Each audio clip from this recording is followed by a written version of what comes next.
Can't spell shattered without shat or turd. Like a gut punch to the abdomen. Some of the funniest shit on the web.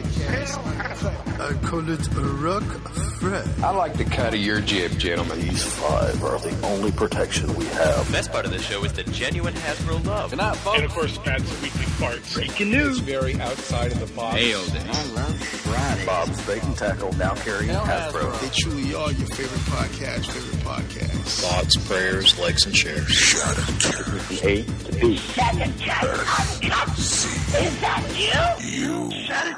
When are you going to bring Larry back? My favorite Star Wars podcast. Shattered cast on it. complete fuckers. This podcast is intended for mature audiences only, and its sole purpose is to entertain. If it doesn't fit with your sensitive sensibilities, please feel free to turn it off now and Shut the fuck up, Chip. What's up, everybody? We have a special exclusive for you. I'm hoping to get this up on YouTube, but I got to see if Matt can handle it Wednesday. If he can, I don't know. We'll see how it goes. But for those that missed it, there was some internet drama. Go figure. I know it's a big shocker. I hope you were sitting down on Twitter recently in regard to episode 189. So Maz, I keep saying Maz, dude, because I'm thinking Maz Kanata.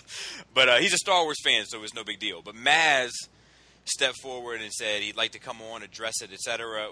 Greg and I initially were thinking we could cut it into the show. It ended up running a bit long, so we thought the best thing to do would be put it out on its own. And it ran long. It ran just long. FYI, because Maz is a pretty fucking cool guy. And because we had to slit each other's throat, so we didn't stop until one of us stopped bleeding. That's not true. That's not true. That's not what happened. We had a good time. He was a straightforward dude, no issues. We talk a good bit. We go on some tangents, but I think for the most part we stay focused and we get to hear his side. He gets to hear our side. I don't want to give away too much because you guys are getting ready to enjoy it, but one of the things that kind of took me back on it was, he said like he was kind of surprised at how much we got right. In spite of all this Twitter bullshit, he was surprised at how much we actually got right. So, yeah, it was a good time. Good dude. If you're not familiar with the Twitter, the hashtag is #MakeToysHateAgain. And you should be able to find all the responses we got. But yeah, he's a gentleman. So. I've never spoken to him prior to today, and he made a good first impression on me. And luckily, I got to avoid all that Twitter shit, so that was good also for me. Anything you want to say about it, Greg, before we get going? I think he's a Indian Brit who lives in Iceland. No shit. So the next one of you motherfuckers that calls us racist on TFW, you might want to think about the company we keep. He's just repping all his boroughs. Just repping the 5 boroughs of the fucking United Kingdom. And now you're going to shout out Harlem and Queens at the same time. Yeah. No, it was very cool. It went a lot better than I thought it was going to go. I think he came into it with a very positive head. I agree. And I think he was more optimistic about it than I was, to be honest. I was just waiting for something to go wrong because that's my nature, and I apologize. But yeah, it was cool. It was Shattercast fans will also be pleased to hear that we asked him where third party will be in 5 years, and he gave us his opinion on it. Kind of a shocking opinion as well. So stay tuned for that. And we managed to work in a ooh. We worked in a ooh, and we made him make some noise. Yeah, he did. Yeah. So all in all, wins. I'm sorry. No, I was going to talk about the part where he said, fuck fans' toys. He didn't say that. He did say fuck the car masterpiece, though. Maybe he didn't. Let's get started. Hey, they're going to tweet about it. The Shattercast guy said it. Matt said, fuck the car masterpiece. Oh, chill out. Everybody relax. It's no big deal. Don't get bent out of shape about some toys. We don't. But with that, let's get started.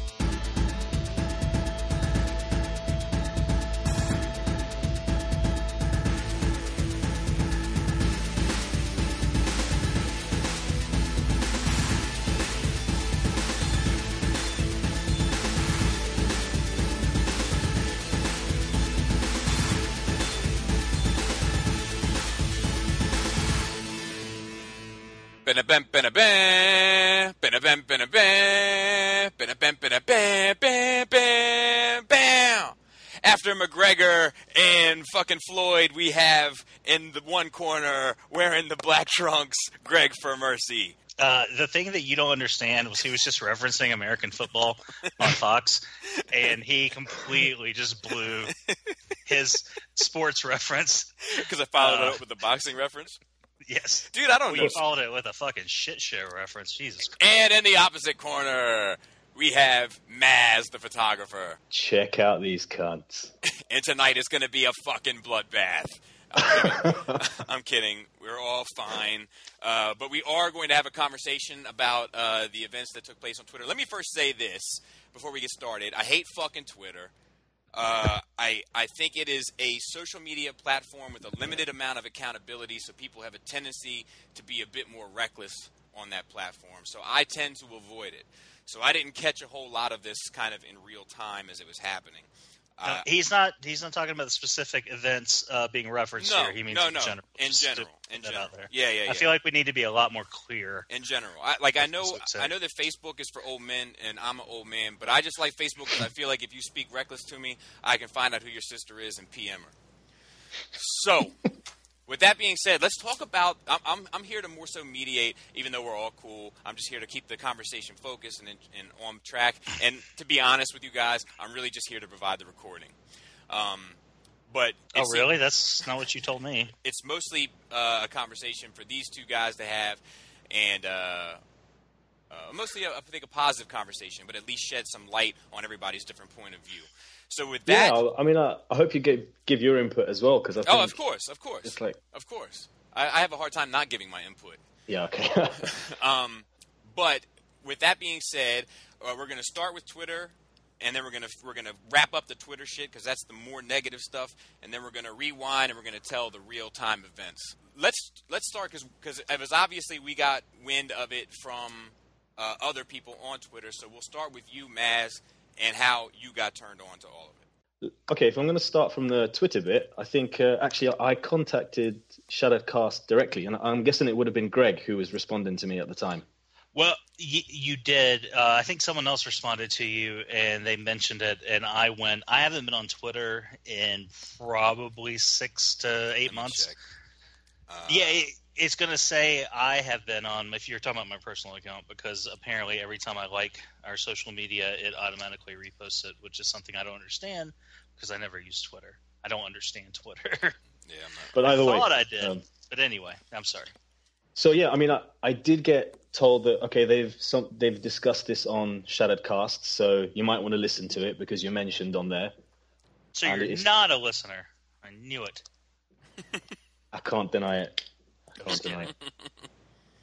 And so I listened to the cast, and I thought, okay, there's a whole lot of stuff here I'd love to talk about. And I think, like you said, on Twitter, it's going to be played out in public. Other people are going to jump in, and very quickly it's going to become diluted.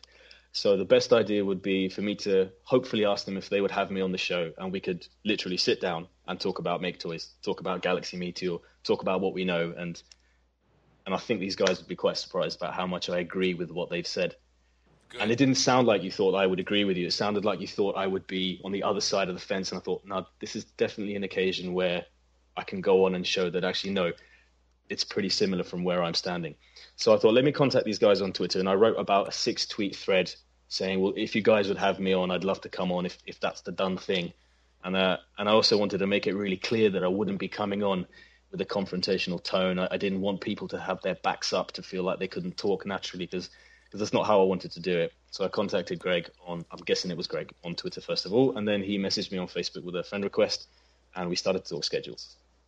Yeah, no, I think that was the right way to do it. As another thing about Twitter, just like you said, like with the amount of people that jump in on something, and to be fair, I haven't read this thread on Twitter. Mainly because I have a hard time figuring out how to follow the goddamn conversation on Twitter. We do get emails through the Twitter, so I was able to hear some of it, but it's hard for me to piece it together. And I appreciate you saying, look, I'd love to come on and have a talk about it, and once again, I mean, it wouldn't make sense to even approach it aggressively.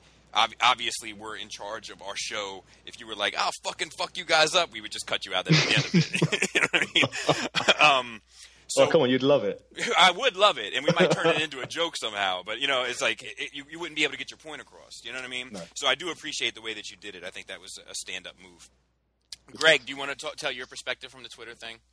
Yeah, hold on. I'm responding to something the Maz posted on Twitter about 20 minutes ago. I've already said it.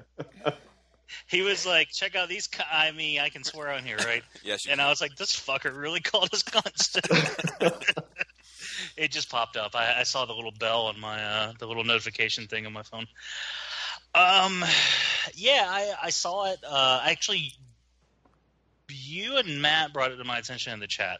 I think Matt saw it first. I don't know if he responded to it or not. And then I was extremely fucking hungover. And I also had been taking some wrong medication for the last week or so and didn't realize it. So I was a little, loopy. And I was like, what the fuck are they talking about? And I went on there and I saw it was Maz. And I was like, fuck yeah, let's have him on. So that's how that happened. There was definitely some... Well, I don't think I said fuck yeah. I was like, yeah, we can do it. We got to be a little careful of this slippery slope because we don't usually do this. But in the end, I was like, fuck yeah. Yeah.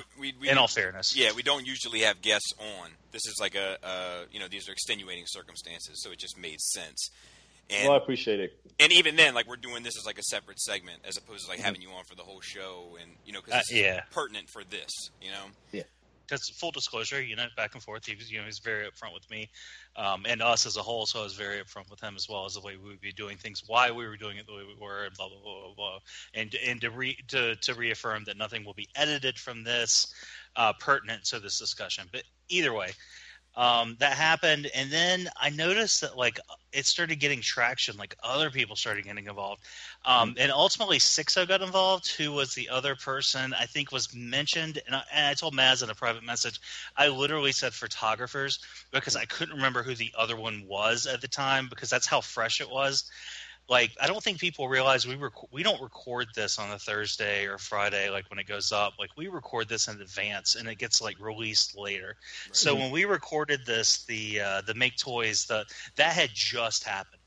When they were it's been 24 hours, blah blah blah blah, and they had the picture of the heart. That had just happened. It was a fresh topic. So it's not like we had we didn't have all the information that we have now. I did plan on addressing some things and updating some things on the next episode, which will be recorded tomorrow. Tomorrow being Wednesday, be posted on Friday. But we didn't have a chance to, so we're doing this because people jumped all over it. That actually happens a lot. There's 5 of does. us, so we pick a day that works best for us, and a lot of times it's Tuesday or Wednesday, and then the show airs on Friday, and people are like, dude, how come you didn't talk about the Unique Toys reflector that's coming out? And it's well, because that shit came out Thursday night and we fucking did the show on Tuesday, And the reason that we have discussions like this, I know the counterpoint would be it's very irresponsible when you don't know what's going on, blah, blah, blah. But at the same time, I think it's important when you talk about something like this to strike while the iron's hot. Go ahead and get it open out there and then update as needed because you don't want to wait 2 or 3 weeks and then it's just it fizzled out. I think when you're going to talk about something like that, let me piggyback. I just want to piggyback on that for a minute. You always want to piggyback on it. That is true. That to say it's irresponsible. Let's be clear. We don't give a fuck. We don't work for CNN. Mm-hmm. We're not a news source. We use the news as a guideline for things to talk about, but it's really just us talking. So the conversation that people are privy to is just a conversation that's happening. It's not like it's being done for show. I think that's important because I think people try to treat it sometimes like we have this. I don't know. I don't even know what the right word is for it. But I tried to address that just real quick. I did try to address that in that Twitter storm that was going on. That we are not a quote unquote news outlet. We're not TFW. We're not even named Chalk or any of those guys. I don't even think that's what people want from you. I think it's pretty clear that it is an informal chat between mates. I don't think that's been lost at all. And I think that's why you have the viewers you do, the listeners that you do. And the conversation, theoretically, the conversation that we're having is the same conversation happening with other people in other places. That's kind of the idea behind it. So, Greg, do you want to continue your timeline? To add one more thing to that, I think the point Bobby was trying to make with that is that some people who aren't necessarily listeners or casual. They might be casual listeners. They're used to other podcasts or other, sites or anything like that, like presenting themselves as news. And so they kind of and I'm using air quotes, like you can see me. So I'm going to be doing that a lot. So if it doesn't make sense, assume I'm using air quotes, because that's like one thing I have with doing a non-video podcast. I think a lot of people assume we're trying to be news, and so they immediately jump to, like, if we say something that's our opinion or speculation, they immediately jump to, like false reporting and things like that, when that's not the case. It's just us reacting to things that are in front of us at the time. And that's why I thought it was important to let people know that segment, that show that we did that on Thursday at 7 o'clock. Mm-hmm. Or excuse me, I'm sorry. Oh, I just shot myself in the foot. Tuesday at 7 o'clock, not Thursday at 7 o'clock was what I meant to say. So it's not like we had release count numbers. We didn't have like things that you and 6.0 and other people had said on TFW in response to the situation in general, let alone like what we had said, like even before our show went live. Like we didn't have that. We were trying to jump on it just to have a discussion, get our opinions out there, and then hopefully have that evolve as things went on. It's funny you mentioned the release numbers. It was actually the release numbers was one of the things that because we're in like a group chat as well on Facebook. That's generally we spend most of the day in a group chat with other people that are part of our group who we go to the pub with, and it's almost like a mirror image of this. And it was actually the knowledge of that kind of stuff that when the news came out, I think it was Monday when they announced that it wasn't going to be released, we just looked at each other and thought that doesn't make any sense at all. Right. So so we will come back to those facts, because they're that is exactly the reason why this all happened. Absolutely. But yeah, I'm one of the reasons I really wanted to come on is because I knew that this wasn't a news show. I mean, if it's a news show and it reports inaccuracies, I know that you guys will probably endeavor to set it straight because it's a newscast. But because it's an opinion cast of people in the fandom, and I've said in the Twitter thread as well, I have this pathological problem. I am that typical internet user who, if one person across the world has the wrong idea about me, I can't sleep. So I thought, these guys, these are collectors, these are fans, these are normal people who collect Transformers and love this hobby, but they think this about me. I've got to set it straight. I've got to go and let them meet me and at least hear what I have to say. So that was another reason, a motivation for me to come on. And I'll be clear, like, I didn't know. Like, I'm never on TFW. Like, so this usually, like, it's Greg and Matt that check out TFW. I think Justin does as well from time to time. But, like, so, like, all of my information regarding TFW comes from friends that get on TFW. Sure. So, like, I had no idea. But, at the end of the day, like, I didn't even perceive it as an issue. But, when anything initially pops off, of course, my instinct is to go, well, this is my team, so this is where I'm riding. Sure. But and I actually think that probably a fair number of Twitter responses you've got are in the same vein. Sure, absolutely. But that's why I appreciate you, stepping forward, saying you want to talk about it, get it out in the open, and et cetera, et cetera. So with that being said, let's hear from you. Or go ahead, Greg. Well, I was just going to say, I'm sitting here nodding and like making gestures that are never going to be seen. Right. Which is probably for the best, right? I haven't. No. I'm sitting here nodding along like it's my favorite song. Like I know what Bobby's saying, but like I think a thing that's weird about, like, I've noticed with the TFW community, and I don't, because I've had an account there since I want to say 2011. I've just recently actually started using it because I'm trying to get familiar with all aspects of the fandom and piss them off and make them want to murder me at a con. So, but like something I've noticed is like if you like speculate or offer like an opinion, I think a lot of people are quick to, and I don't know if it's the culture we live in right now, like with current times, or if it's a TFW thing. I don't know. I haven't really been on there enough like to get it, but people are really quick to be like, "You're doing fake news," or "You're doing conspiracy theory," and it's like, I'm just saying what if, or I'm just saying maybe. Like there was a thread today that actually ended up getting locked by a moderator about somebody incorrectly someone misinterpreted a Facebook post. I'm pretty sure this is what happened because of the timeline. Is that the cease and desist? Yes. Did you see that thread? I couldn't bear to go in it. I'm just going to have to take your word for it because I knew the shitstorm it was going to turn into. Well, okay, so basically what happened was Emily, who is a fan of the show. Shout out to Emily. Yeah, shout out to Emily. Someone that we interact with and we respect and that we love. Made a post, and I only saw part of her post because it was cut off because I saw a screenshot. I think it was in a UK group, which is why I didn't see it because I'm in most groups with her that are American-based groups or international groups. But it was something from the Chosen Prime's website where Hoodlum and RC were not for sale, and I think she was liking that. She was saying maybe this is what the Kapow Toys thing was. Oh yeah, is the impression I got. So then somebody on Twitter saw that and said, "Hey, I heard from some friends that Hasbro issued a C&D on fans' toys." And then someone saw that and they made a post. And so I'm trying to work through it in real time, like in the post, like have a conversation.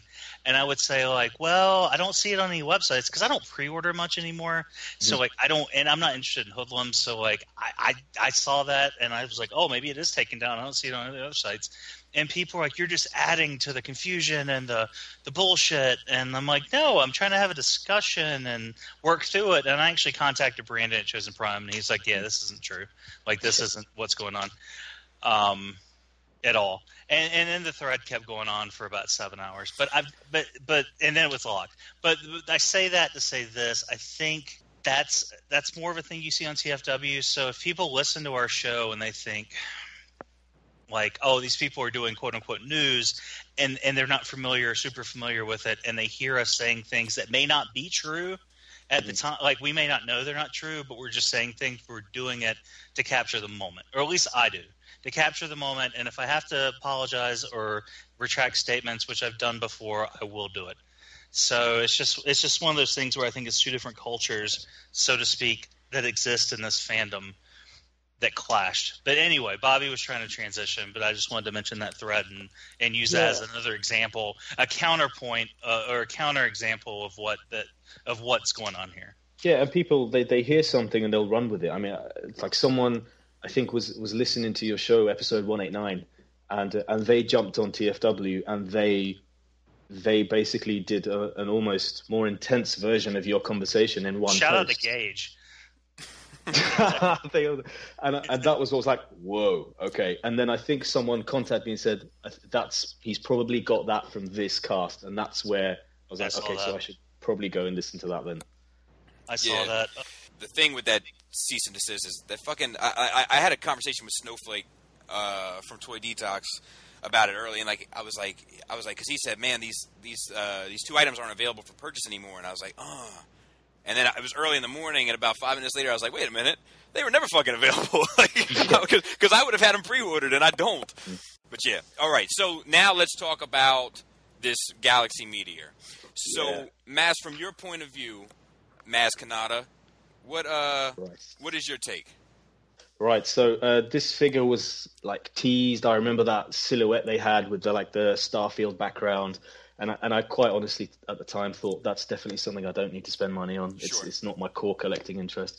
And then I saw the coloured sample and thought, that's actually pretty nice. So then I flew to London and went to Birmingham for TF Nation. I don't live in the UK anymore. I live in Iceland. And with the customs situation here, I just basically stopped ordering toys here. So what I do is that they go to my parents' home in the UK. When I'm visiting my friends in the UK, I'll pick up the stuff and I'll bring it home. Wow. And before TF Nation, I had a delivery with like Titans Return Triptychon, Titans Return Overlord, a G1 Superion gift set, the Shredicus Maximus SDCC Skateboard Prime. That's plenty to go in a suitcase. And so when I went to TF Nation, I thought, right, I've got all of that waiting at home to go in a suitcase. I better not really buy anything here. With that in mind, I was helping out one of the stalls at the show. Didn't even know that there wasn't any of this stock there until I saw someone walking around with Maketoys Thunder Erebus, and I thought, where did you get that? And he goes, oh, it's being sold over there. So I finally made my way over there. I saw Galaxy Meteor, and I had a chance to play with the loose one they had, and it's just delightful. Lovely, like feeling ratchets, lovely posability. Yep. I started to put it in the pose of the run, And then someone said, yeah, Maz, someone's already done that. And I was like, okay, well, fuck it then. So I left it. And Sixo bought the toy. He bought it, and that evening we were in the bar area. And you know what the bar area is like at a convention. It's just like a free-for-all. There's tables with toys on. And Yep. I mean, we have this toy convention at this Hilton Metropole at the same time as there is a quilting convention. Every year we seem to be at the same time. And they're just looking at us going, what are these people doing? So the toy's on the table. I'm playing with the toy, and it's just like, it's a really lovely toy. Sixo's bought it. Some other people have bought it. And I thought... Can I ask, are they knitting in the corner while they're judging you? Because I just want to... No, they didn't take commissions. I tried. Okay. All right, good. All right, continue. But apparently they're up for anything. They did tell us. I like that as a motto, generally. Terrifying. So, so the toy was available at the show. I ummed and ahed over it. I thought, I kind of want it, and it's nice to go home from these conventions with a signature purchase. Sure. For me, I had to decide that was the artwork I'd bought from Nick Roach. So I thought, okay, that's my signature purchase this time. I'm not going home with a ton of toys. But it was like a really lovely toy. And I was speaking to Spencer, who's usually at these shows. He was like representing Maketoys last year at the show. This year he had some of the Maketoys stuff. He had Open and Play Spring, I believe, as well. Yep.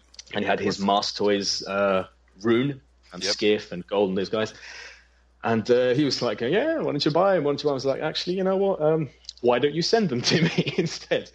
But so after that, I was like, okay, so I'm probably not going to get a sample of this. I mean, I haven't received a Maketoys sample for a year now. The last thing I got from them was Striker Manus at TF Nation last year.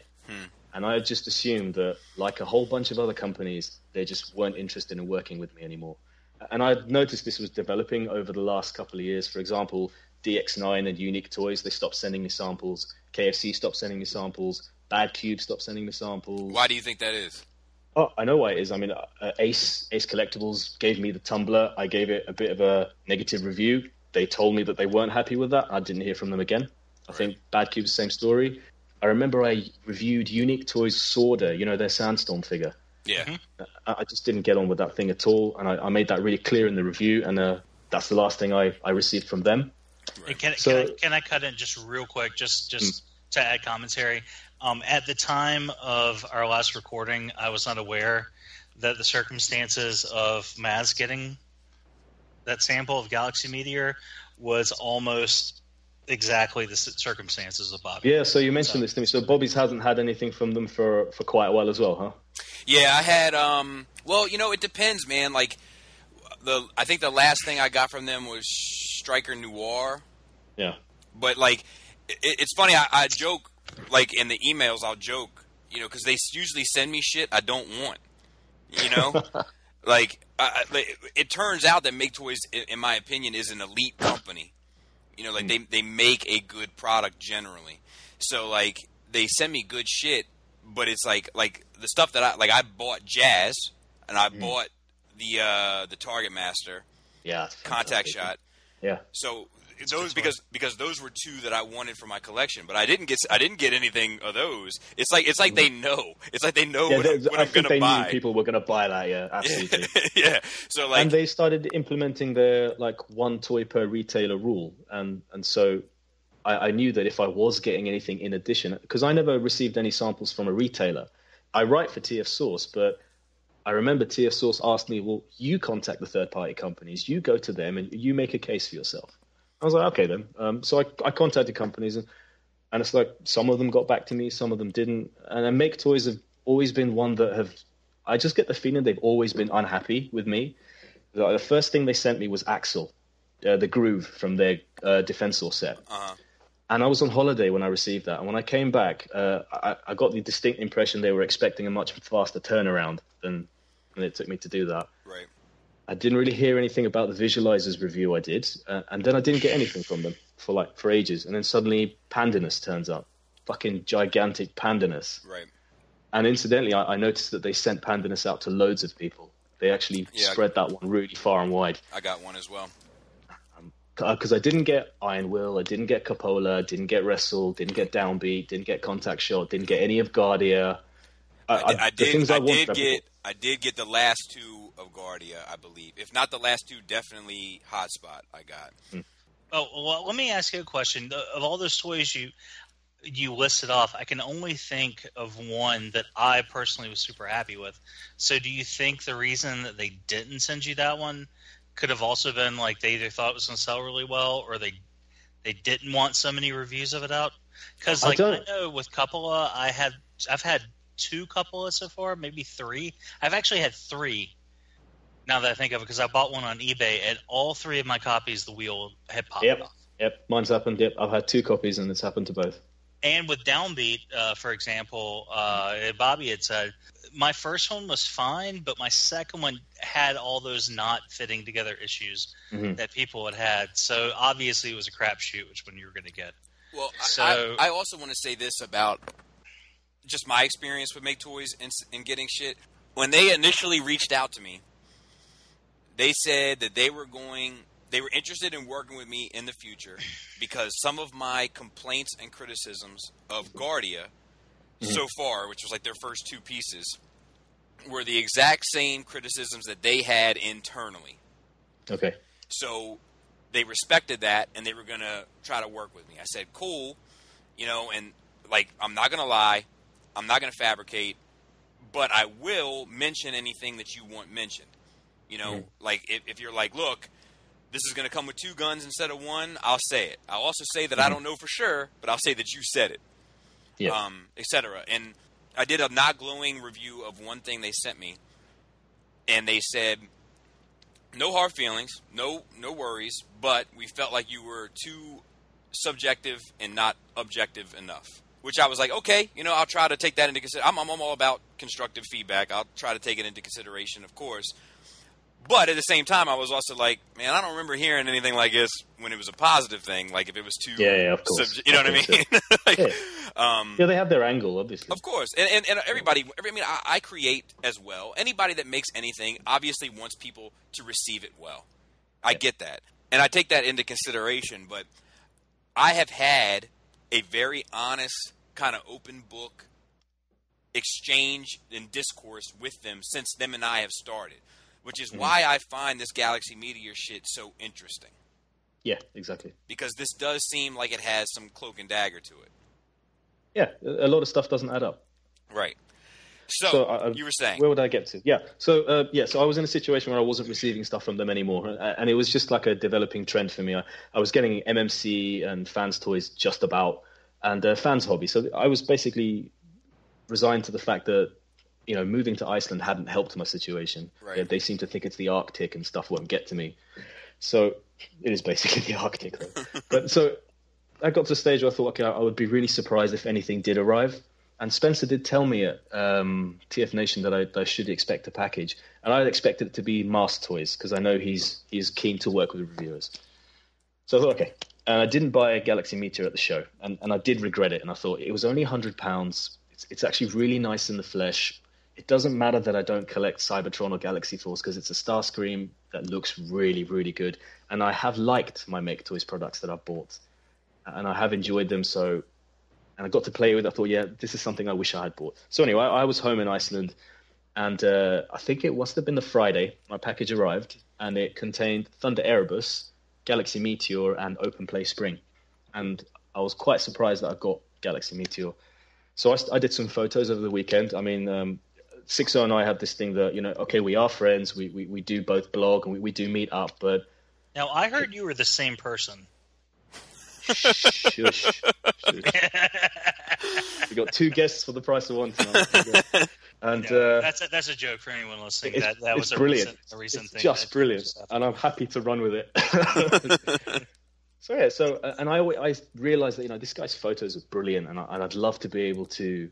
He's pushed me to do better photos. And I've never been a photographer. Before everything, like 18, 19 years ago when I started writing online, that's what it was. It was just writing. And I'd take my point and click camera out. I'd put a toy up against a white door on a white shoebox and take photos. Or on my bed against like a white piece of cardboard or something. So I've never been a photographer first. That's just something that I've worked on over the years. And then my wife bought me a digital camera. And I thought, well, okay, maybe I should really give this some consideration.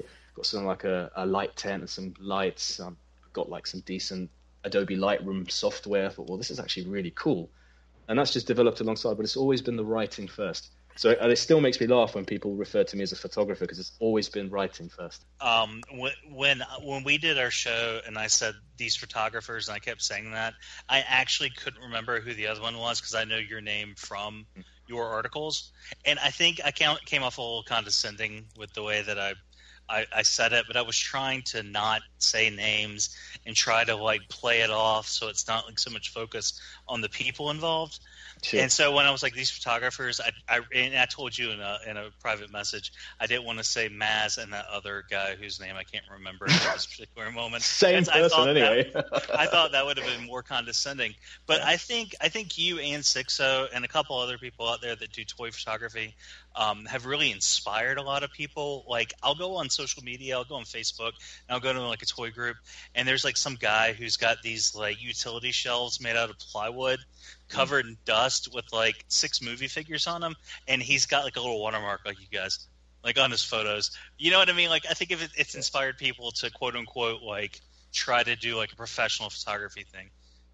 So I mean that's something you definitely have to realize. And like you said, you were inspired by Sixo. I think I've seen photos much like in your compositions and things like that. I've seen that copied by other people. Not in a bad way, but in a homage. An homage, exactly. Yeah. So I mean, that's definitely something you don't need to discount. I don't think that's necessarily what you're doing. I mean, I'm not saying that's what you're doing, but you have to realize that, like, I mean, you do decent work. I appreciate that. I wasn't trying to belittle you at all, either you or Sixo. When I referred to you as the photographers, I literally could not remember at the moment Sixo's tag, and I didn't want to say Maz. You'll never forget now, though, will you? Yeah, it's one fuck up I won't make again. Yeah. I'll never hear the end of the Twitter beeps. That's the thing. Some people were saying, like, you've cost us loads of money. You know, you've done the photos, you've made us spend money. And so to get back to the Maketoys story, so I took some photos of this toy and I wake up on Monday, and there's this news item that Galaxy Meteor has been cancelled. And we saw this in the group, and we're like, yeah, you know what? They probably just got that wrong. It's probably Howling Meteor that's been cancelled, because Galaxy Meteor was at the show. People were buying it. It was in a box. It was finished, ready to go. Probably just like a little... Because last year they had Striker Manus really early at TF Nation, before it actually started shipping to people. And I figured this was exactly the same story. And but no, it's actually like... And I popped on and I started to speak to Spencer, and he's like, I know what you're here for. You're here to talk to me about Galaxy Meteor, aren't you? And I was like, yes, what the fuck is going on? And he goes, it's due to a lack of pre-orders. I was like, shit, okay, so basically there's a few of them out in the wild, and that's it? And that seemed to be the case. You know, and this went onto social media, and people started talking about it, and one thing that didn't add up was, how is it possible that a toy could get to production stage and then the red flag about pre-orders comes up? Shouldn't that have been something that was identified long before final production test shots and boxes and packaging and paperwork was starting to be produced? So that was one thing that didn't add up. And then another thing was, and I think you mentioned this as well, it's not possible that they only did a run of like 32 toys. Right. I mean, production runs, in order to be cost effective, need to be huge. Now, I hear that they did a full production run. In that case, it's sitting in a warehouse somewhere. And that was like, okay, well, what are they going to do with it? Destroy it? Give it away? No, they need to sell it. Surely that is a recovery situation for them. That they've made this toy, they've got to do something with it. Right? Hold on 1 second. I'm trying to find this information so we can be a valid news source. I think, as far as I can recall, the only instance of a production run being destroyed, and I may be wrong, at least publicly destroyed, like put out there for everyone to know, was that Queer Fans Toys Quake Wave. Yeah, that's right. Because they wanted people, because they were making a name for themselves, and they wanted to show people that they weren't going to put out something that they deemed to be inferior, which is actually ironic, considering that. Well, so look, anyway. Apparently, MT did a full run. Some went to TF Nation. The rest are split as usual between Chinese sellers and overseas online retailers. There are a few hundred en route to right now to North America. Okay, that was sent to me in confidence. So in that case, they can sell them and they can get into collector hands, and that's what we were thinking. Like Sixo and I was sitting there. It's been a week since TF Nation. The reality that we're not going to get to see each other for ages. All these mates, all this wicked Transformers loving. It's some pretty blue homesick feeling from me as well, being all the way off in Iceland on a dreary Monday morning, thinking, well, how am I gonna? And now Galaxy Meteor has been cancelled as well. That's great for everyone. I thought, well, someone said online, you guys are always enabling us to buy toys. Wouldn't it be funny if you actually enabled the company to release their own toy? And we thought, okay, that sounds pretty funny. And we just thought, well, fuck it, let's spam social media, let's create this silly hashtag and just post photos. And because we only had 3 or 4 photos of the toy each, it was basically the same photo being recycled over and over again. And again, because of TF Nation and everyone's this feeling of togetherness, a lot of the people who retweeted that hashtag were people who were at the show with us and, just mates online. A lot of the UK community started to retweet it. And we didn't think that it was going to gain traction. I actually honestly thought people were going to start muting us or blocking us, especially Maketoys, because I was tagging them in every other post. And then it started to gain a little bit of traction, and people said, yeah, let's get behind it. I thought, okay. Well, at the same time, it's adding to my social media engagement. People are looking at the photos. I'm spending the other night, I spent 4.5 hours in the kitchen microwaving tampons or boiling tampons to get a smoke effect for a picture. No normal person does this. So I thought, well, if I've spent that much time doing some photos, let's, fine. If people want to retweet them, that's great. So we perpetuated the hashtag. And honestly, at the same time, we were having the same discussions that you guys were having. How did it get to this stage and it wasn't cancelled earlier? Why is there a production run done if pre-orders were a problem? Where are all the unreleased toys? It just sounded it doesn't make any sense. Are they just doing this to then sell it on their own storefront? Are they going to just trying to drum up some interest in it? And suddenly, do you remember the grey eHobby Astro Train reissue from 2002? That reissue, nobody pre-ordered it. And so Takara did a really small production run of that reissue. And now it's the most expensive reissue exclusive, that anime Astro Train, because suddenly it was unavailable and everybody wanted it. That's the thing that hit me, and I think hit other people too. We didn't know how many had been released. And just like you said, it seemed fishy. It just seemed like it was maybe there was an end game to it, and then all of a sudden it's going to be available again. And then you just said that there was a full production run. And there must be, right? Or no, excuse me, you didn't say. Bobby said from whatever his source was. I'm sorry, but you agree with me, and you agree with us that there had to have been, and now apparently these toys are en route. So, what do you think Maketoys meant when they said that we're going to find a way to make this available? This is already in motion. These wheels are turning. So they never came back and said anything. So they're just going to miraculously show up at retailers. And my guess is we're going to see them at TFCon, and that's another thing that I know that I personally am going to be paying attention to where they are at TFCon. Do you mean which particular retailers are offering them, or yes, sir, how they're offered as an exclusive, or it's just all the above. All the above. When I mentioned your thread, on the last podcast, I think I was a little annoyed, and we were kind of running we had been on the call for a while, and I think things got rushed a little bit. And I think I'd probably had a couple of drinks, and I was just trying to get through it. So I think that might have thrown my vibe off a little bit. But when I was reading through that thread, and I was talking to these guys in a private chat earlier in the day, and I'm seeing comments if you have a production sample still available, I will pay a hefty premium for this. And it's predictable though, isn't it? It's bound to happen. Exactly, and I have absolutely no interest in this, but I'll buy one if it'll help you out. And comments like that, and that's why I'm it's a toy company, you know what I mean? And I couldn't help but feel that was the end game, and I didn't think you guys were implicit in this plan. What do you keep calling it? Tinfoil hatting or whatever? Yeah. So sitting there with a tinfoil hat because then your mind can't be read by the invading aliens. I'm in a couple of flat Earth groups because I think that shit's fucking hilarious to watch. Absolutely. Yeah. So I understand conspiracies and whatnot. So trust me, I'm not trying to make a conspiracy theory at all. Right. That guy you mentioned, Gage, and he private messaged me afterwards when I'd explained to him, and he said, "You've got to understand how it looked from my perspective.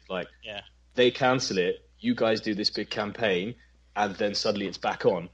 And the funny thing was, I never considered how it looked like him because I know my history with Maketoys, and I know that throughout all this time they haven't sent me anything in a year. They're just simply not interested in involving me in their reviewing circle. And honestly, as a collector, I thought, okay, well, I'm a bit annoyed. I like the work that I do, and I think I do honest work. I do nice photos. I put a lot of effort in. I can't really understand why they don't deem me worthy of their time, but I still bought their products because I like their products. I mean, I love that jazz. I love that contact shot is one of my favorite toys of the year. I love 1987 generally, so the fact that they're doing MP9 scaled headmasters and target masters, I'm all about that. I love that. Well, if it makes you feel any better, they're the only company that's ever fucked with me.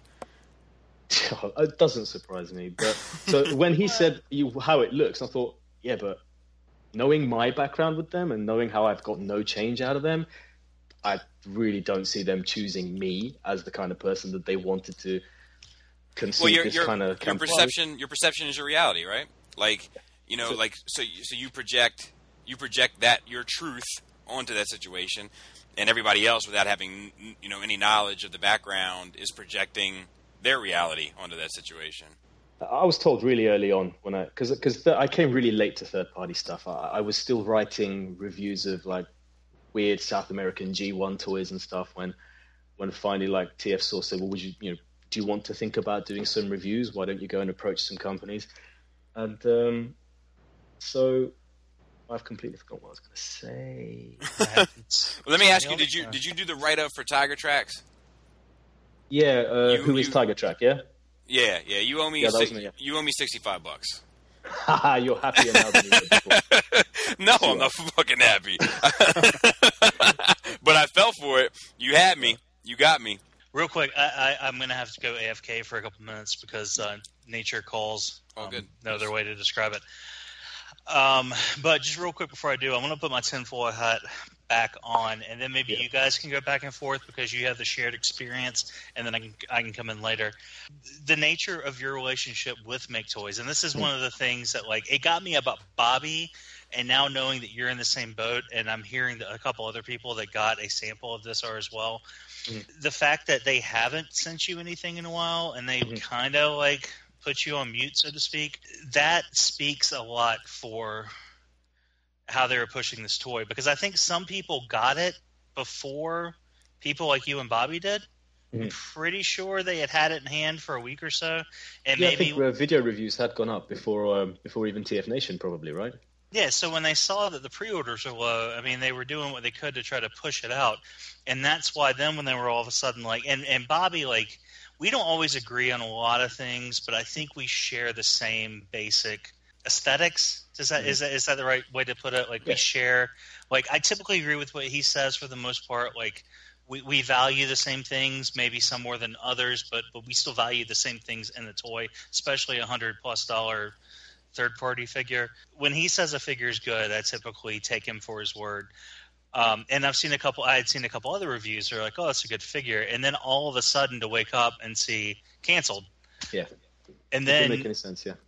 23 hours later, I think it was. I don't even think it was a full 24. They're like, oh, well, we're back in. And then to see all those Facebook comments. So I'm wondering if maybe they weren't trying a little hard. They weren't going that extra mile to push this out there. Yeah, and they saw this fan campaign, and there's no doubt that they saw this as a goodwill out for them. So they thought, here's this fan campaign. We can totally use this to get some more goodwill by saying, okay, we've listened to the fans. Okay, you love us. That's awesome.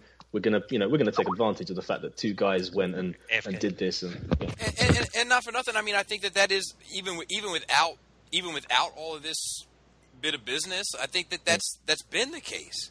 I think that Maketoys has a very solid fan base because they've put out a consistently good product. Any company that puts out a consistently good product gets a solid fan base. Fans Toys, Maketoys, MMC, Takara. Yeah. That's it. Mm-hmm. I agree with you. So, but I definitely think that they saw this as an opportunity to maybe, I don't know. So, and the fact is, I knew all of that, and I could see. I was reading between the lines like everyone else, and there was so much negativity. I mean, at the same time that everyone was saying, yeah, we really love this toy. I mean, you must have seen it yourself. There was plenty of people saying, oh, screw you, Maketoys. What are you doing? You can't just pull the wool out from under us like that. You should make this toy. You're messing with your customers and all that. There was plenty of negative sentiment about it as well. Right. And we were sat there thinking, we could say the same thing. We could pipe up and be negative about it, but let's not. I gotta be. What's wrong with response? Yeah. I gotta be honest. I'm sorry, I don't mean to cut you off, but I gotta be honest. If you go through my video review and you go through the comments, like the last couple weeks worth or whatever, most of them are disappointment. It's not anger. It's disappointment. Yeah. It's not fuck you, Maketoys. It's bummer. This shit isn't coming out. It's that. I think that if Keith did the same thing, people would have already had their pitchforks. And I also think that, like, I don't know how like you said, you got to travel back and forth in order to get your kind of hauls and whatnot, but like I look at a lot of transforming figures every week, and like you do get not run down, but you get like you start seeing the same tricks over and over and over again, and you're like it becomes less exciting. So like when there is a product like this that I did find exciting and I have no fucking attachment to whatsoever, I don't want it. I don't want it at all. But I have to acknowledge how well done it is. Yep. I think on my end, from my audience, it turned the heat up a little bit. Because I don't praise shit, and especially it's harder for me to praise something if I don't give a fuck about it. Sure. There's so much money and investment, and let alone somebody hit me up. I think it was Snowflake once again. Nobody talks about the fucking repaint potential. Like you can easily do the other two. Yep. Like Shattered Glass. Yeah, that 4. Yeah. And all the ones that were released at tiny scale as well, like Ramjet, Sunstorm. Sunstorm, exactly. Like, so like there's anytime you do a Seeker, as long as it's well received, it's a money pot. But then they didn't do a Stepper from Downbeat, and that was a real surprise for me. And they decided they weren't going to bother doing like Hauler from Inferno, or they didn't do Artfire. And, Well, so there's no guarantee, really. Yeah, but that's true. But I think there was too much competition around that fire truck. Inferno, yeah. Too right. And then with Jazz, that is an odd one. I think the feedback from that was so mixed. Like, I don't really have any complaints with it. Like, I think it's fine. It's brilliant, yeah. Yeah, but I know there were some complaints, and then obviously there's always that kind of Takara cloud in the background. So maybe that was what had them scared to do another one. Mm-hmm. But I do find a number of their business decisions strange. I don't know how Stryker Manus is doing and Cross Dimensions as a whole is doing, but I do find it peculiar that they would think that doing Riot or Despotron in like the Space Gun would be more profitable than a Cliff Jumper. Mm-hmm. Do you know what I'm saying? Yeah, I think they've got this policy where that if someone else is bringing a character to market, I think it puts them off. So I don't think we'll ever see like a Maketoys Sunstreaker, and even before the official one was announced. Right. Once they realize that like a portion of the market has been already taken by another company, they've already limited their profit potential, and it doesn't seem to be a viable option for them. It's like, well, not everyone's going to sell Sunsurge and buy this, so we've already lost a portion of our potential customer base. So I wonder if they look at it like that. Yeah, and then thinking that Cross Dimension has no competition, but at the same time, they got to realize that that's got to be more of a niche.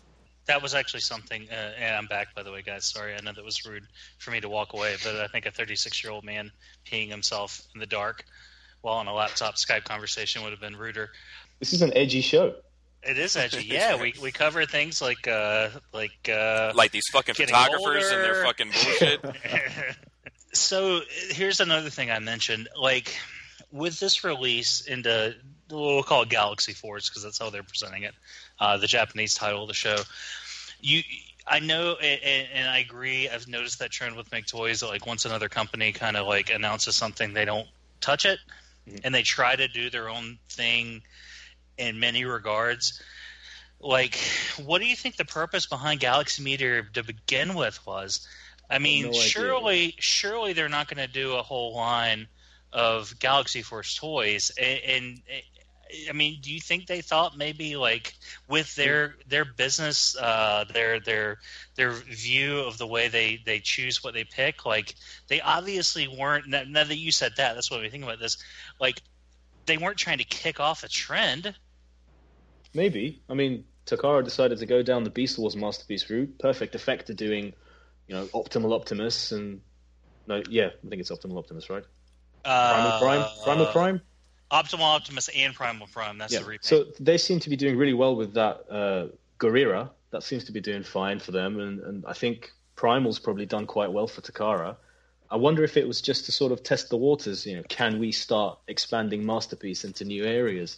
And maybe the tooling for the toy is quite similar to something else they're putting out, so it wasn't that much of an R&D stretch for them to have a go at this. And also, I mean, like I said, if they get one, you can get two more. Yeah. And I think if they do release it, it's probably going to have to be an option for them. They're going to have to kind of make the money back on whatever they've spent. I'm not super familiar with this particular the toy line. Like I've watched the shows, but like I never really got into the toys.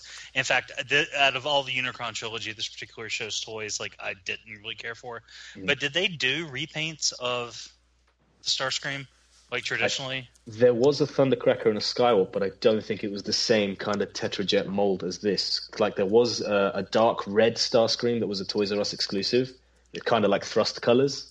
And then, of course, there was the Supreme one. But at the tiny Legends scale, there was Sunstorm, there was a Ramjet, there were other colors. Probably because that Sunstorm fit into Dreamwave. I think that if they did a Thundercracker and a Skywarp, same mold, with traditional Thundercracker Skywarp colorings, I'd be up for that. They would capture a different audience. Yes, I think so. Well, I know Takara told me, I'm pretty sure they've gone on record as saying the reason that they delved into Beast Wars was because it was a different market. And it's that thing, like, when are kids going to be old enough to spend big boy money? Yeah. Like, that's a thing with any kind of, like, renaissance as far as toy properties go.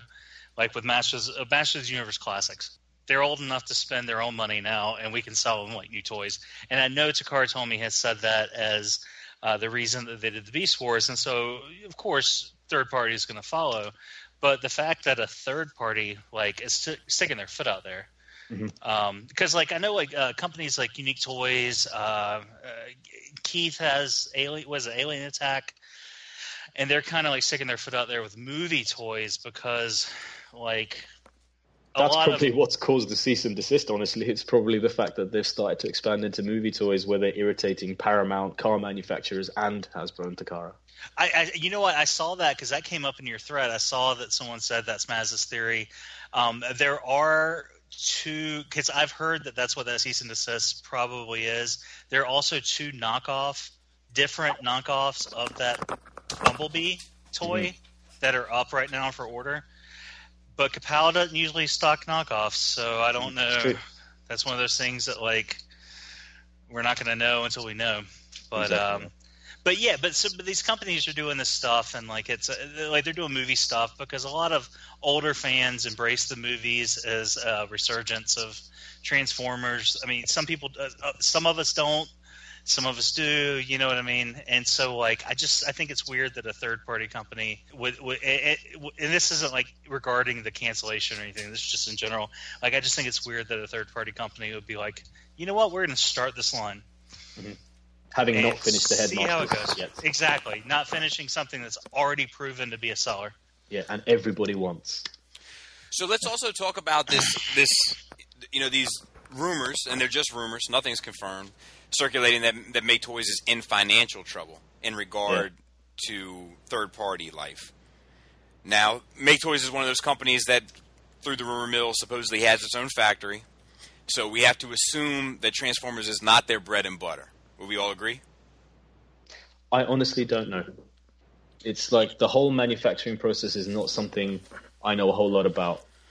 It's just the fact that I have constantly been told that you can't do production runs of tiny runs and have it be economically sound. Cost-effective, right? Yeah, exactly. So that was another reason why I started the campaign as well. I thought there must be toys lying around. If they think people want them, people can get them into their hands. And surely they can just sell them on their own storefront or something. Do we think that rumor is at all connected to this shit, whatever this is? I honestly haven't heard they were in financial troubles because of that. Or not, I don't mean to say financial troubles, but just that the company itself may be taking a break, as we say. Yeah, well, the version of the rumor that I heard, the old TFCon rumor that's going around, was that they were looking into more officially licensed things as a side project, and then that might have something to do with their regrouping of their third party. I don't have any proof of that. I'm completely going by rumors, things that people have said, but I'm pretty sure somebody involved with Fans Toys or Maketoys had a hand in those GoBots. And it's obvious in the design, and whether or not they were manufactured by the company or by the factory, or it was just a designer. Like, I've heard both. So the Fans Project guys, yeah? Yeah. I wouldn't be surprised if the people with Fans Project haven't done official stuff. It probably is non-transforming stuff or non-Transformers stuff. Right. So that wouldn't surprise me.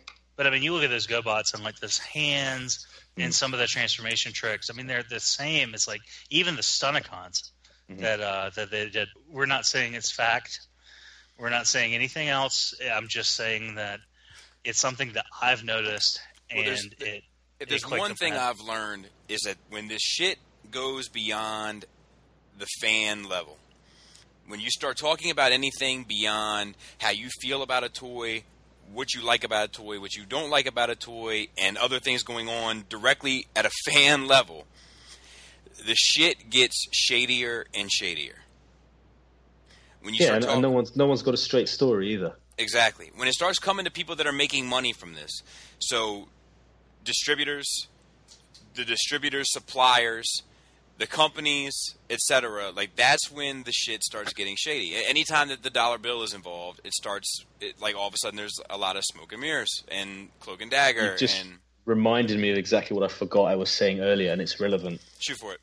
Yeah, so I had been telling you that I'd written about like old toys, Diaclone, stuff like that. One of the first things that people told me when I started doing third-party reviews was, you will notice that the time you spend working with third parties is going to be a privilege, and before you are aware of it, it'll be over, and they will have gotten what they maybe need from you, what benefits them. There won't be any loyalty to you. You will not experience loyalty from particular third-party companies. So it's probably best that you treat it as a privilege, enjoy the toys while you have them, don't expect it to lead anywhere. And that's why I never felt like I should express any brand loyalty towards any particular brand, especially the ones who have been quite strange to deal with and who are like 1 minute they're hot on you and 1 minute they're cold on you. So again, like under those circumstances, I always found it really funny when people were saying, "Oh, you're in cahoots with them." It's like, you probably couldn't have picked a funnier group of designers to say that I was in cahoots with. Right. Because they're kind of unpredictable. Like, you get nothing for a year and then suddenly something's on your doorstep. So yeah, there is no loyalty. I haven't noticed there to be any loyalty as far as all of this goes. I think that was something I said that could have been worded better, could have been possibly spaced out better, because someone combined like 2 or 3 minutes worth of audio into one paraphrase quote on Twitter. So but even aside from that, it's a pertinent point. Even aside from that, it's important for people to realize that at no point and I don't know if you feel this way as well, Bobby, that at no point you feel like, okay, these guys have sent me 5 samples, we now have a relationship, and this is something that's going to be built on. I expect it could disappear at a moment's notice. Well, yeah, I do and I don't. So on a certain level, I feel like we have a relationship because we are communicating. So, like, they're not invited to Thanksgiving dinner, and I wouldn't expect that I'm going to Thanksgiving dinner, but there is the absence of relationship is not that exchange of information. You know what I mean? Yes. So there is something there.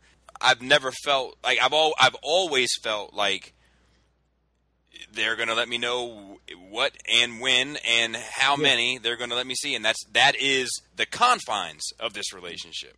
Yeah, and have you sometimes been asked to contribute to a project? Like, I was asked by Ocular Max. They said, "Well, we want to do some repaints of Sphinx. Like, what's the historical context? Where can we look? And could you send us a scan of the top of Diaclone Mirage's box so that we can maybe do something with it?" And Look, the only thing I've ever been asked to do is that artwork for Moz Toys. Yeah. Like, I do know that most of these companies don't want anything to do with me. And I know that a fair amount of it is not even really accurate. Like, it's not valid why they don't. And only because Maketoys has told me this. You know what I mean? That my reputation is that I want to trash it. You know, I can't wait to trash it. But that's not who I am. It's just that I feel like it is my responsibility to be critical. I mean, if you're not critical, if you're not honest about the figure, isn't the customer going to recognize that within 5 minutes of having the product in their hand? Dude, you think so, but there's a lot of people that aren't critical that are successful. No, I know, yeah. Well, now, speaking of that, Bobby, I know I'm a fly on the wall at this point, but a mutual friend of ours did approach Maketoys about reviewing product, and he was told that he was overly critical and out of line because of his what's that thing that Matt got like 20 of?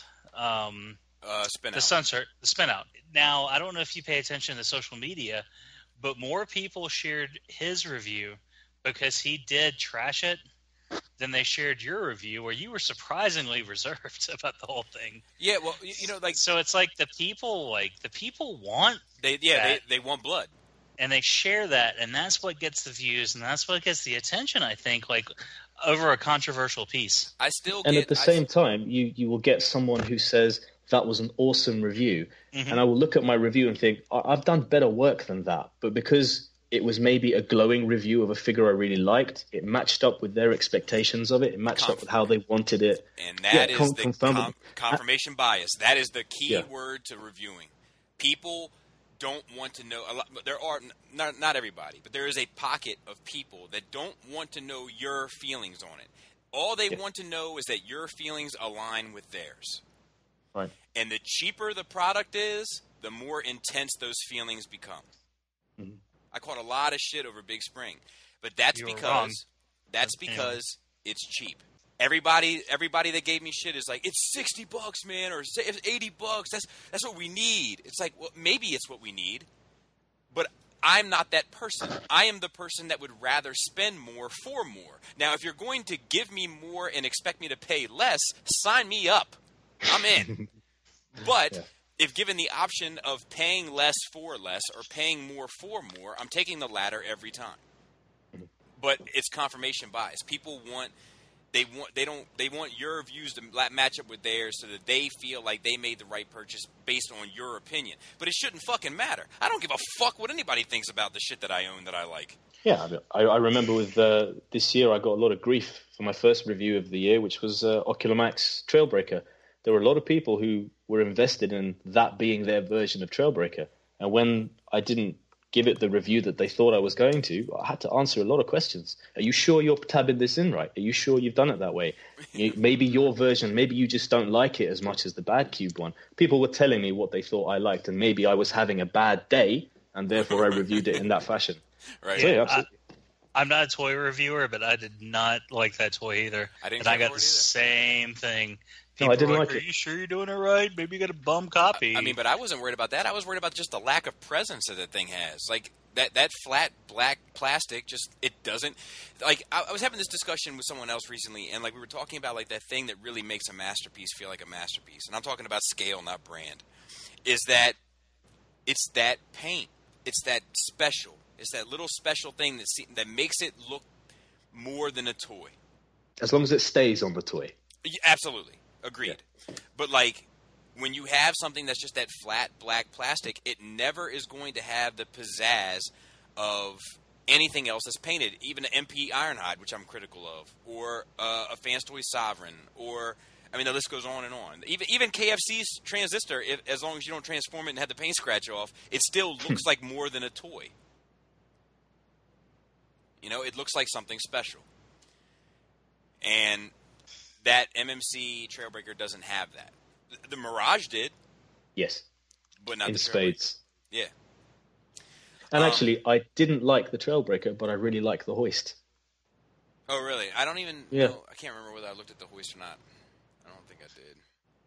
because it doesn't look like the hoist that everyone wanted, the cartoon hoist with the big, dumpy, fat gut, and like weird proportions. It actually looks like a heroic hoist, and it improves everything that was wrong with Terra Aegis. But that's I don't think they wanted to send me artifacts actually because I didn't like Terra Aegis. They were reluctant to let me have this one because they didn't think that I would give it a positive review. I guess they didn't. Sometimes even the companies don't trust that you're going to be objective. I have found it's a very limited impact. If it's not something you trash, I still get comments every week on TFC's detective review because I trashed it. But if it's something that I'm just like, look, I don't recommend this, the impact doesn't seem to be that big. You know, like most people have already made their mind up as to whether or not they're going to buy something. Yeah. So it's just a very small population of people on the fence that you're actually affecting. I don't even think these companies should be taking these reviewers into that much. Like it's more. It's like your Twitter buddy should know this. No bad publicity. There's no such thing as bad publicity, right? The name out there is the name out there. If I give a review to a figure and I say, look, it's not for me. There's this, and this that I don't like about it. I can't recommend it, and it gets 3,000 views. Out of those 3,000 views, there's going to be people in that pocket that say, yeah, it's not for him, but those things that bothered him doesn't bother me. I'm going to buy it, and it's still bringing recognition to that product. Yeah. So at the same time, though, I think you were right last week when you said that this could damage Maketoys, that this could affect their reputation, depending on how it's handled from here going forward. And I agree with that. That's true. So as much as publicity as they're getting, they could lose a degree of goodwill over it. But let me ask you a question. I ask both you guys this because of the ravenous nature of the fandom. If they were to come out with the perfect cliff jumper after this, let's say it was all a fucking sham, do you think it would affect their sales? No. Me neither. Nope. Me neither. I don't think so. I'm sure if we thought hard enough, we could think of another example of the exact same thing. Right. Yeah. Man, I don't know. Maybe not. I think a degree of people would stand up and say, you know what, I'm not going to support it. I think there will be people who do that, but on the whole, I think you'll find it would probably still be a good seller for them. Yeah, because no one's really doing it outside of X-Transbots. Like that Ace Toys one, which was fucking garbage. I would like to believe that you know, if companies did shady shit and it came out, it was brought to light that it was shady. And I'm not saying that what Maketoys is doing is shady because I don't fucking know. Nobody knows at the moment. Yeah, that's it. But I am saying that if it came out that it was, maybe there's people out there that would draw a line in the sand. But I don't know if I've met those people. Well, to be honest with you, Bobby, at the end of the day, it's not the company's behavior that really matters, and it hasn't mattered in any situation. It's the reaction and the absorption by the fandom that has kind of defined things. I'm trying to think of a good example. Like, you don't typically see people like trashing a company for one particular instance, but once people start getting on board and like it kind of becomes a group, like it kind of becomes a group reaction, if that makes sense, then you start to see people like basing their decisions. Yeah, the mob mentality, exactly. And that's just me. Like I can't think of an instance where a company has done something where the fandom collectively has turned its back on them. No, I mean, if you look at Takara, when they released MP9 Rodimus, I mean, it was a figure with a ton of problems, and then they released the second version. And it's my favorite masterpiece. I'm talking to you as someone who loves it more than pretty much everything else I own. I'm just kidding. And still, it was riddled with problems. And, and then they did a second version, which was riddled with new problems. And then they did the black one, which had its own amazing special ability of exploding knees. I mean, that should have been on the tech spec. And then there was the Hasbro one, which is like Schrodinger's Rodimus. If you open the box, it might break. Leave it in the box. You never know. That's probably the best option. That's 4 attempts at that figure. Did you get an apology? Right. Can I ask you a question? Did you coin that term, Schrodinger's Rodimus? No, I can't take credit for that. No, I can't. Oh, because a guy that I'm friends with in the Facebook groups, Robert, had actually, Robert Huang had actually said that before too, and I couldn't. It was chicken or the egg. I didn't know where it came from. If it was something that he said like randomly, or if it was something he got from you. So it's beautiful though. Sorry. It's so true. So look, let's wrap this up. Cool. Let me ask you, Maz. I'm going to ask you 2 things. Well, I'm going to ask you 3 things. Well, one is a question we ask of all guests, but the first 2 are specific to you. Go ahead. What are the things about this Galaxy Meteor, just to sum it up, that set your spidey sense off? The fact that it took them so long to realize that pre-orders were low and they let it get to pretty much release date before they did something about it. The fact that there were actually finished production samples being sold to people and then it was pulled, where that must mean that there is more stock somewhere ready to be sold. And I know Spencer's been online and he said that it's like an advanced test shot final run where it's only a small run, but from my understanding of production runs, it was always that they were done in bigger numbers, so it must be out there, it must be ready to sell. That was the main thing that kind of set me off. Okay. And plus that it was an awesome toy, and I couldn't understand why people didn't want it. Right.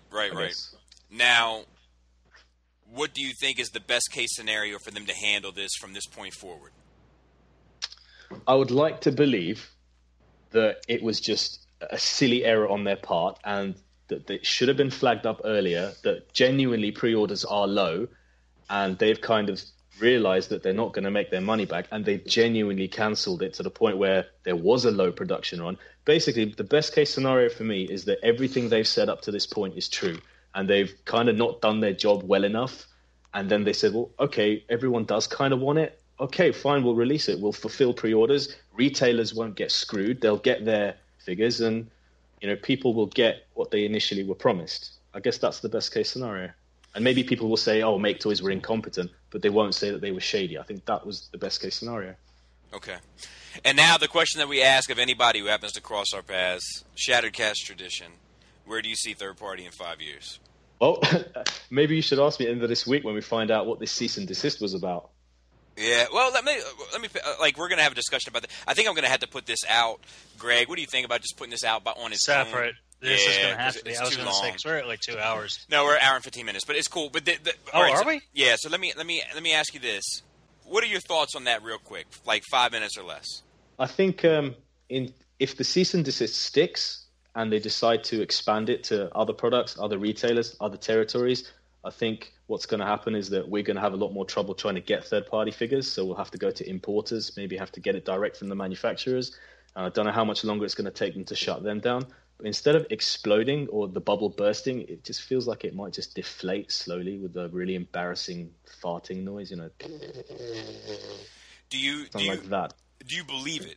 From what I can see, I mean, I keep hearing that they're not selling well at retailers, but I still see plenty of demand for them. I still see plenty of holes that they can fill. I'm looking at a Galaxy Force masterpiece that I never knew I wanted, and now I really like. Right. So in 5 years' time, I guess I would be surprised if it had completely disappeared from the scene. Wow. I would be surprised. Let me ask you this, because this is something that came up in that TFW thread. Do you think if something was to happen domestically to where or even domestically as well as major retailers located overseas from us, I say domestically, like referring to the U.S., someone was like, oh, well, they'll just sell them out of China and the prices will go up. Do you think MSRPs, which, you see it, you see it mentioned that they have MSRPs because people are constantly getting accused of snitching on other companies and blah, blah, blah, blah, because they're selling under MSRP. Do you think that's something they'll just go out the window and they'll just let them charge whatever they want? Like on Taobao or eBay or like one of the comparable sites? I'd be amazed if it didn't result in higher prices.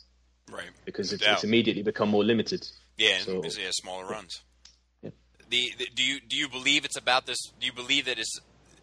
Let me ask, because I haven't been keeping up with the TFW thread. Is it specifically to Kapow Toys?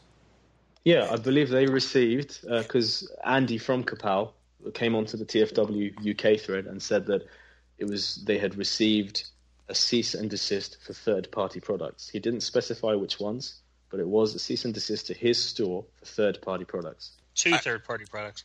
That's something that came out a little bit later by Andy. So I don't know if he means like two specific items, two companies, Are they separate companies? Are they the same company? I don't even know if it's one company affected or multiple. I wish he would disclose that.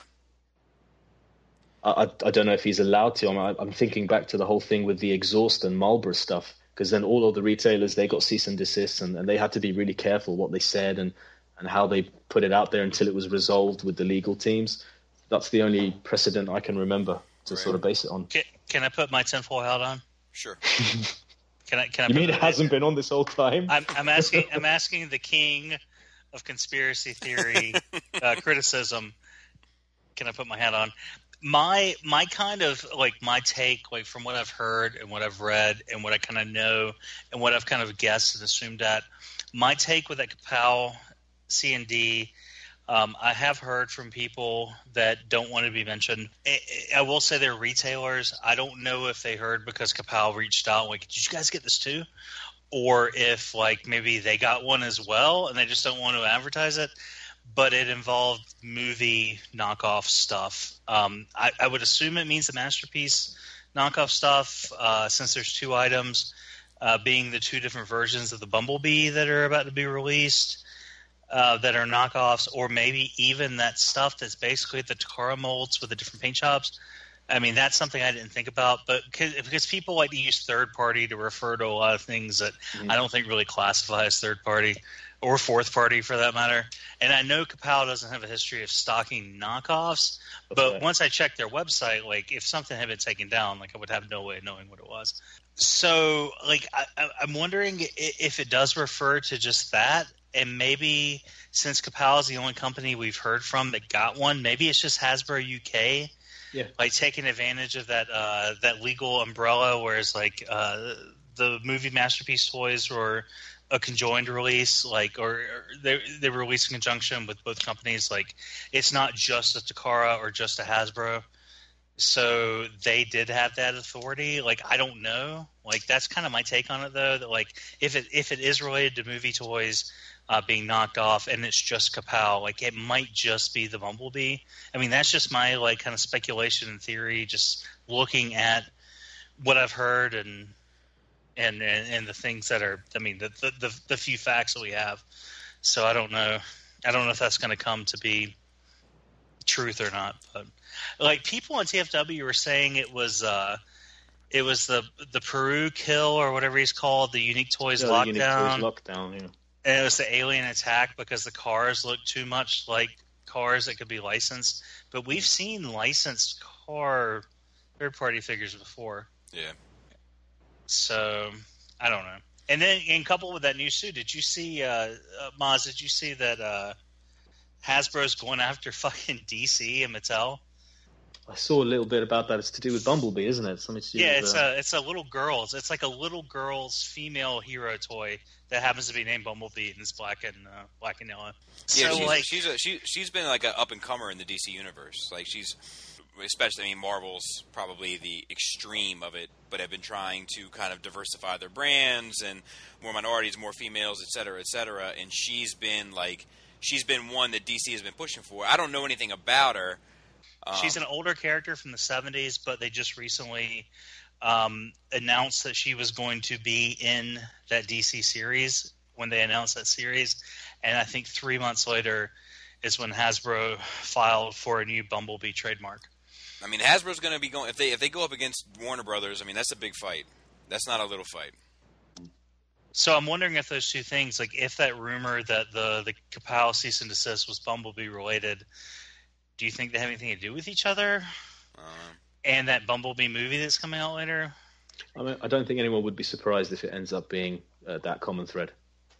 Yeah, I mean, I don't know. But I don't have anyone to talk to about it. Because if I talk to anyone at TFW, then we're spreading conspiracy theories. And if I talk to any of my friends, they're like, who gives a fuck about fucking Bumblebee? That's true, too. And just keep him off the shelf. So before we get out of here, I got one last question for you. Not a real question. I have one, too. Oh, well, go ahead and do yours first, because mine's going to be taking us out of here. Maz, I know that you approached us about doing this, and I'm not sure if the format and things like that were what you expected. What is it? What have you not been able to say, or what have you not gotten to say that you wanted to say? Honestly, like I said to you on chat, I wanted this to be as if we were sat in the pub talking Transformers and going over something that we had both experienced. I didn't want to come on here and pick apart what had already been said and posted online and sort of address it one by one. I don't think that would have been constructive for anybody. No. So as far as I'm concerned, I've come online with 2 dudes and had a chat about Transformers, and the time has flown, and it's been awesome, and that's exactly what I wanted. Beautiful. And I just wanted you guys to know a little bit about me and know that actually, I kind of agreed with most of what you were saying. Yeah, and we appreciate you saying that both, publicly. Do you know what I mean? Because sometimes with this shit, it feels like you draw a line in the sand. It's a kind of a problem I feel like humanity has been facing recently, and then everybody wants to pick a side, and I appreciate you coming like, hey, let's talk about it. Let's have a discussion about it. Like, beautiful, absolutely, let's do that. And then not only that, but then say, look, I agree with a large portion of what you said. That's pretty big to say. Yeah, there's no real benefit to the community for people like us to do things in silos. There's probably way better for us to communicate. And the whole thing about us as a community, how do we get treated going forward by third-party companies if something dodgy is going on here? You're absolutely right that we should, because if they're trying to get people to pre-order, I'm not doing that. I've decided I don't want to do pre-ordering anymore, and I'm not going to suddenly change my philosophy to try and save individual products. Right. So I do think it's important for us to talk, and you say what your experience is, this is mine, and as a fandom, what do we sort of do to look after each other and look after the way that we enjoy this hobby? Because really quickly it stops being enjoyable if it starts touching on certain areas. It suddenly stops being a fun pursuit. I agree. We have a new saying on Shattercast, and I wasn't part of it, but I think it covers situations like this. Bobby, do you know what it is? No. It's ooh. God damn it! I thought that might have been it. I almost did it, but I was like, it's like a bunch of schoolyard kids sitting around a fight, and I feel like that's kind of what has happened as a result of definitely our the last hour of our last episode. It's just people going ooh on the internet, and I think, like I told you, there's things that weren't considered, the fact that we recorded that shortly after Maketoys were like, oh, it's saved, and looking at the events at the time, and the fact that we were going to do an update. At least I personally was going to do an update on the next episode, which we're recording tomorrow night. Tomorrow being Wednesday. I guess for everybody else, today is Friday. Or we're gonna put it. I'm gonna try to get this up tonight. Nice. I'm a future man. But real quick, it was fun. It was fun. It was fun. Two things. One, I'm happy it was some internet drama that I got to stay the fuck out of for once. That was nice. And two, don't get used to it. I'll try not to, but it was very lovely. I'll let you know. When I saw the shit in our chat going on about it, I was fucking balls deep in a fucking pepperoni pizza, and it was beautiful. So, ironically, I was also balls deep in a pepperoni pizza, nice. But I had my phone in one hand. Dude, kindred spirits. Responding to fucking, well, it was pepperoni mushroom, but I was responding to the various people on Twitter and social media, as it were. So, Maz, one last question before we get out of here. Do you know how? Do Europeans know how to make noise? We made some fucking noise this week, didn't we? That's when you take your hands and you put them together like this. So real quick, let's make some noise for grown men coming together having a conversation. God damn it!